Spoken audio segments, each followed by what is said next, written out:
Hey everyone, in this video, I'll show you how to download Content Manager for Assetto Corsa on Windows 11. Let's get started. First, open your web browser and go to the official Content Manager website.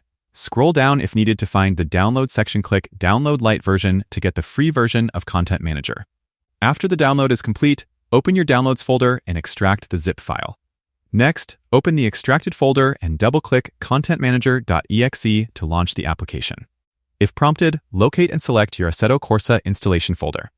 In most cases, Content Manager will detect it automatically. Enter your driver name, complete the initial setup process, and install any recommended plugins or components. Once the setup is finished, click Drive to launch Assetto Corsa through Content Manager. That's it. You're now ready to install mods, join servers, and enjoy Assetto Corsa with all the features Content Manager has to offer.